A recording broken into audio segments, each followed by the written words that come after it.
student debt.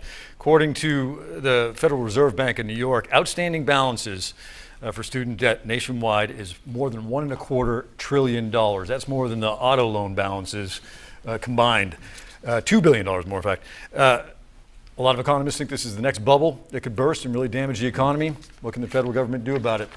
Mr. Asher. It is a bubble, and with 5 kids, 3 of whom are in college, I'd be happy to give a counseling session to anyone out there who's concerned about this issue, because we're feeling the pain directly. And it is a crisis in the making.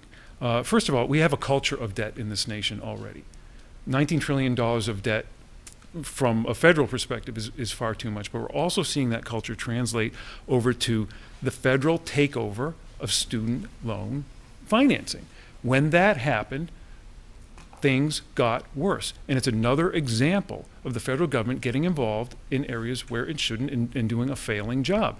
We need to attack this at the root cause, which is cost of college. There is no incentive for colleges to drive their costs down because of the easy availability of financing, which also means easy availability of debt. That's where we need to pay our attention.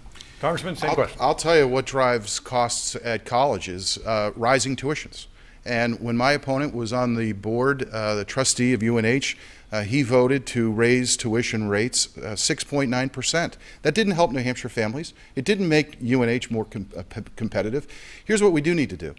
The President of the United States and Carol Shea Porter voted for the Affordable Care Act. In the act, there was an elimination of the private sector options in student loans. That's one of the problems with not reading the bill or passing the bill before you read it.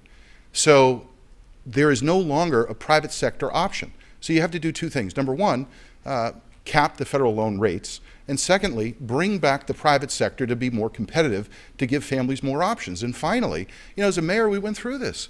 Trying to give kids options and alternatives like STEM or STEAM, and they can get credit in high school, so their 2-year, 4-year college degree might be shortened, so they don't have to raise as much money to go to a good New Hampshire school. Mr. Asher. I'm starting to believe he is an outsider, because he's behaving as I though am he's an not. outsider. That's Thanks for right, because acknowledging you're it. Let him not, respond. because he's not getting anything done in Congress. This has been an issue like all the others we've talked about, where he's talking about these grand ideas, or maybe even filed some legislation, yet no results.